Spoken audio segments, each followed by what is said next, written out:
All right, what's up, guys? We're doing the follow-up finally to the Unchained deck. This is a deck designed in part by PB.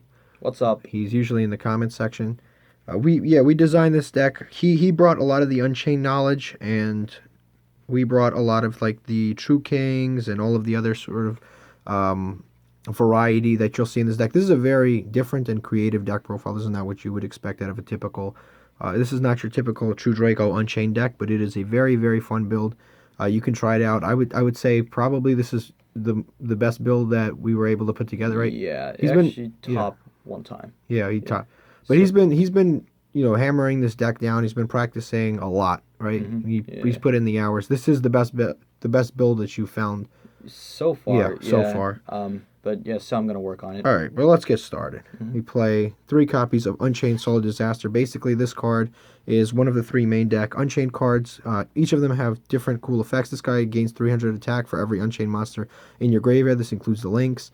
It could come in handy later in the game, but early in the game, that's basically a useless thing, and you just summon him in defense mode.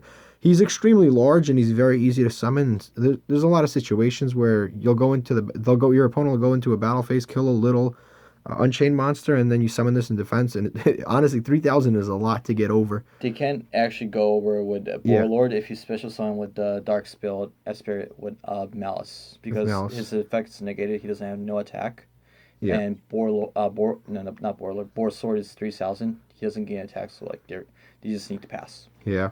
But yeah, it's a tough monster to get around sometimes. And then the one of its 2 effects is that this is the important effect, and it lets this deck go second very easily. But basically, you can target your opponent's monster and then use it as link material, and then link summon with that monster, which that effect is just crazy. And then second effect is when it's destroyed on the field by battle or by card effect. You can target one Unchained monster in your graveyard and special summon it, and that is, of course, a hard once per turn. It's also very good baiting negates because like if it gets destroyed, you get the other Unchained monster from your grave. So like they strike it or like do whatever. Yeah, like no problem. It's okay. Yep. Yeah, the negates aren't really that bad as long as if a card says like negate and destroy, it really doesn't hurt the deck at all because you're still getting the second effect. Yeah. Then we've got one of the 2 Unchained twins. We've got Aurora. This card basically you can target one face-up card on the field and then special summon this card. You destroy that card and special summon this, and then you're locked into Fiends. So you want this to be the last card that you resolve, or the last effect that you resolve, because you don't want to lock yourself in too early because we are playing non-Fiends in this deck. But in addition to that, you can, when this card's destroyed, you can special summon a Unchained monster from your deck, which both of the Unchained twins do. This is the other Unchained twin, which is Rakia. This card, basically, you can quick effect, destroy one card you control, and then you're locked into Fiends. Of course, this it sounds like bad, but it helps you activate all of your other effects, so it's very good. It's a very good quick effect. It lets you Yeah. go off during your opponent's turn. And then, of course, you are locked into Fiends, and then when this card is destroyed by battle or a card effect, you can special summon an Unchained monster from your deck. So all of these cards are summonable with both of the twins, hmm which is really cool. So this deck can really grind. It can go for 20, 30 minutes. It doesn't care. Then we play our first like really cool card, which is Dark Spirit of Malice.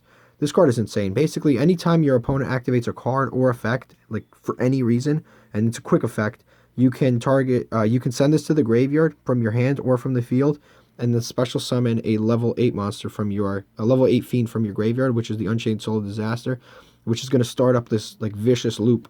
And then when level 8 Fiend goes to the graveyard, you can add this card back to the hand. So it's really, even like this deck already can grind like crazy, and then on top of that, it has like various cards like this that make it even like that much better.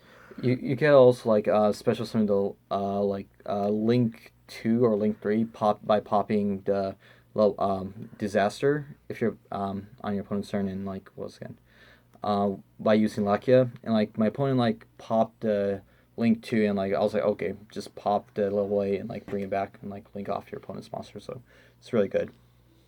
Then we play the hmm True King engine, or this particular one is actually a True Draco card. It's not a True King. Might as well be a True King card. It like fits that archetype better than True Dracos, but they're all searchable with diagrams, so it doesn't matter. But we play the Marame. This card basically destroy at least one wind monster in your hand. You destroy 2 monsters in your hand or on the field. One of them has to be a wind. But if two of them are wins, then you get to banish the top four cards of your opponent's deck.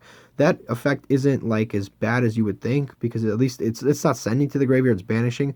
So you can actually banish some combo pieces that are really important for your opponent. And then when this card is destroyed by a card, when this card is destroyed by a card effect, you can search a worm monster, a non-wind worm monster from your deck, which is pretty cool because it can search any of the other True Kings. Yeah, basically that's the best effect for that card. Yeah. Yeah, and then we've got the True King, the water one. This one basically same thing. You destroy at least one water, but two monsters, but at least one water. And if you destroy two waters, you can banish two spell trap cards in your opponent's side of the field, non-targeting. And then on top of that, if this card is destroyed by a card effect, you can summon from your deck a non-water worm monster, which is again any of the True Kings. Then we play the Fire True King, which is you can destroy up to two monster. You can destroy two monsters, and same thing, two monsters. At least one of them has to be a fire. And if they're both fire, you banish a monster, non-targeting. And if this card's destroyed, you can bring back one of the True King monsters or the worm monsters from your graveyard. It has to be non-fire. So those are the True Kings, and this is a very large deck. It's 51. Yeah, it's 51, but it doesn't matter because as long as you draw a minimal amount of combo pieces, you can still go off. Got 3 Vortex Trooper. This we play for the Miriam. This card, when it's normal summon, you can shuffle 2 cards from your hand into the deck and then draw 2 cards. It's not a cost, so it's not like you can get ashed and lose the duel. But it's very good because it if you have a bricky hand, it can help fix your hand. And then if this card's destroyed, you can draw a card. So this card plus Diagram is like free +1 every single time because you pop this in your hand. You add one of the true Draco cards or the true King cards, and then you draw a card. So it makes Diagram a +1 every single time. Here we've got another one. We've got Bo Baboon. This too also makes it always a +1. Because when this card is normal summon or special summon, you can draw a card and then place one card from your hand to the bottom of the deck. So it's basically like a mini Yugioh. But the more important effect is that when this card is popped, you can special summon as up to 2 of these from your deck, which is really cool because again, like the Vortex Trooper is a +1, and if this is popped in your hand, it's a +2, which is pretty crazy. And then of course it lets you fix your hand. It's like I said, it's like a little Yugioh. And then we've got another, and that is a dark. And then we've got the other plus you said a +1 technically. It's a +1 because you're destroying it. Yeah. So no, but you're replacing it with the card you search. So this is another +2 because you destroy this in your hand with, if this card is destroyed by card effect, you can add you can summon up to 2 tokens on your side of the field, and then on top of that you contribute 2 monsters and then bring this back from the graveyard. Summoning the tokens is not once per turn, so you can pop multiple of these and then keep summoning tokens, which is pretty nuts. And you can bring it back to your side of the field, and then just pop more tokens. So you can pop the same copy again and get more tokens. But the tokens are very important because it helps you go into stuff like IP Masquerena. It helps you go into Link 4s, and it helps you win the game because it gives you just free monsters at any point in the duel. But it's definitely a very good card. Then we play 1 Tour Guide. This is a card you draw sometimes, but it's a very good card because it lets you summon any of the twins. And on top of summoning any of the twins, it lets you also summon the Dark Spirit of Malice. This card resolves in the graveyard, so like let's say a level 8 goes to the graveyard. You can still send this from your field to the graveyard because it resolves in graveyard, so it doesn't matter if the effects are negated. But definitely a very good card there. So that is all of the monsters. Then we've got, for our spells, we've got 3 copies of Abomination Prison. This is like one of the cards you really want to see in your opening hand. It literally searches the entire archetype. It's one of the best cards in the whole deck. And then if the set card is destroyed, you can summon an Unchained monster from the deck, which I think all of the Unchained spell and trap cards pretty much have. We don't play Wailing because honestly, Wailing is just not that good. Like there's better options. We have cards to pop. It's not that important. We don't need to play it. Then we play 3 copies of Dragonic Diagram. This is our main field spell. You want to see this in your opening hands as much as possible. Basically, it lets you search a True King by popping a card. Just makes the whole deck very smooth. You can also, we were talking about this earlier, if the True King, the Earth True King, for example, was to get unbanned, we actually would consider playing the Zodiac Barrage. That's kind of like a future thing that we were working on, but it's just like if that gets unbanned, it'll be broken. Like it'll be really broken because then you get a free Earth monster, you pop a card, you get like any like Zodiac monster, and then you can pop that to summon Lithosagam, and then banish cards out of your opponent's section. It could be broken, but unfortunately it is banned. Then we play 1 copy of Terraforming, obviously search the field spell. 2 copies of Disciples. This card, you target 3 True Draco or True King cards, shuffle them into your deck, draw 1 card. Helps you recycle all of the True Kings, because you will go through a lot of them. Like I said, this is a grind game deck. You can OTK, like this deck can OTK, but a lot of the time you will be going into a longer, like 20-minute game. It's not the fastest deck on earth. Yeah. And then the second effect of this is that when it's destroyed, you can pop a spell or trap card, which is probably one of the only weaknesses of the deck. Or like, it's more of a weakness than the monsters. Like, you can definitely pop monsters. That's not a huge concern. Yeah. But popping spawn trap cards is sometimes a little bit more difficult. Like if there can only be 1 or something like that, then this definitely helps. You can pop their spawn trap cards. Also, crazy part, you could actually recycle calamities again. So like if your hand's really good, you could after you use calamities effect, you could recycle calamities and just bring it back on the board again. So it's really good. Precisely. Mm-hmm. We've got 3 copies of Super Poly. Again, this deck is a semi-going second deck. You can go first, you can go second. This deck can do whatever it wants. But definitely this is a deck that can go second, so Super Poly is in there for sure. It's just a blowout card against a lot of decks. 3 copies of Pot of Desires. We play a gigantic deck. It really doesn't matter. We're not gonna resolve all 3 of them in a game. So banishing 10 is not a big problem. We've got one of the first trap cards. First of 2 trap cards. The trap cards are better than Wailing for sure. This should have been an ultra rare. But this card basically, its first effect is you can special summon an Unchained monster from your hand or graveyard that is non-targeting.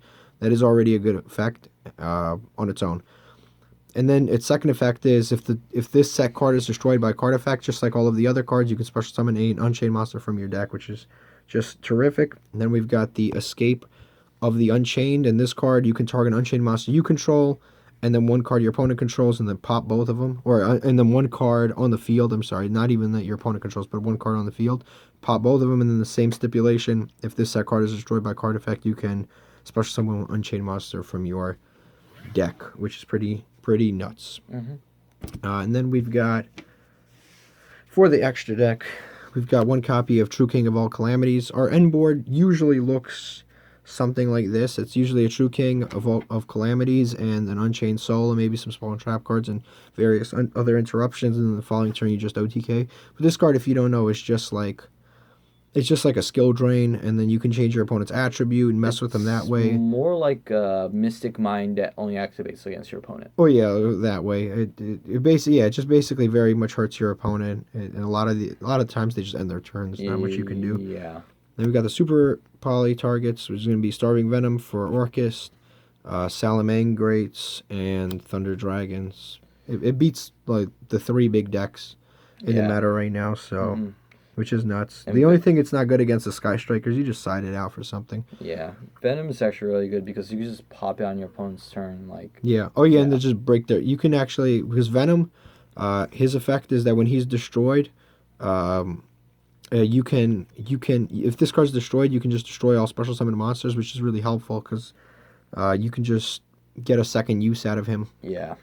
Then we've got 3 copies of Unchained Soul of Rage. This is one of the more important Link monsters in terms of the Unchained cards. This one lets you quick effect link away your opponent's monster, and then its second effect is that it can, if this card's destroyed, it can let you bring an Unchained monster back to your hand. Yeah, he's just really good against Salamangrate and Thunder Dragon because how would they say they go into Millar's Salio and try to bounce it by linking it off.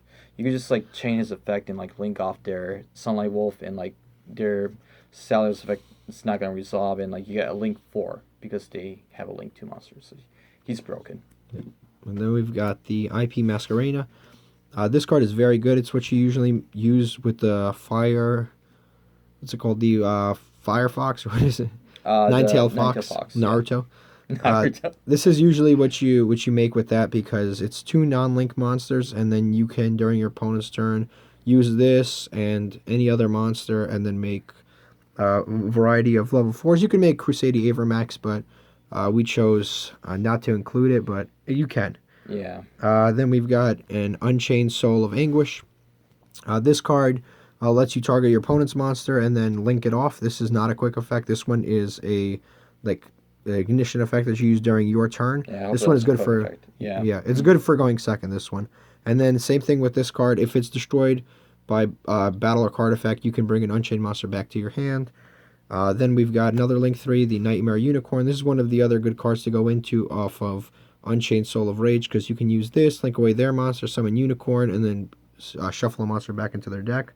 Then for the Link 4s, we've got the Unchained Abomination. This card is like crazy. You can pop like 3 cards in one turn. This is why you don't play Wailing, because this card already does everything Wailing does, and Yeah. Wailing's just like a brick. It like does nothing. Actually, like one time, like my opponent, my opponent brought out was gonna Dengirsu, and like I was able to like pop 3 cards on the board, and like I just popped Dengirsu out with his materials, and like just like crap.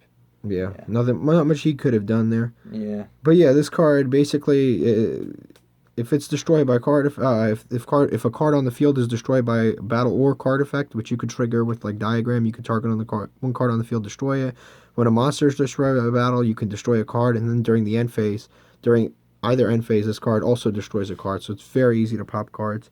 Then we play the other Link 4s. We got Boral Sword, Topological Zeroboros, which is just busted. You're already banishing a lot of cards for various reasons, like Pot of Desires and stuff like that.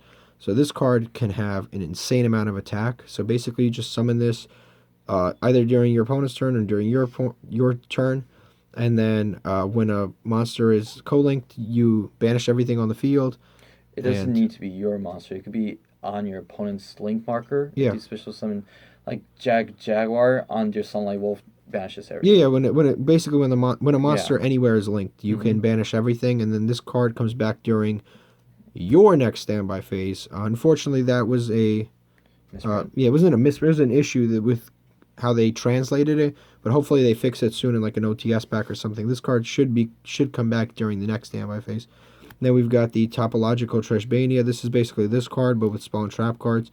Basically, when a card is summoned to a pointer, a Link monster points to, you can banish all spawn trap cards, and basically you can make this, and then during your opponent's turn, you can activate one of the trap cards to special summon, for example. Or it could be even, once again, forgot the name, Dark Spirit Maris to special summon like the level 8. Yeah. Worst case scenario, you could do that and just special summon where it points, banish everything. Yeah, and then banish everything. Or you could just use one of the trap cards, summon something to one of the pointers, and then banish all spawn trap cards, which is really good because it's good against Sky Strikers. Next turn, you just OTK them. But that is pretty much it for the deck profile. I don't think we have much else to say. It's definitely a very fun deck. You should be playing this in your side deck among a few other cards, probably Nibiru and some other stuff. But definitely your side deck, you play around with it. Your locals are different from ours or your wherever you play. But yeah, thank you for watching and subscribe.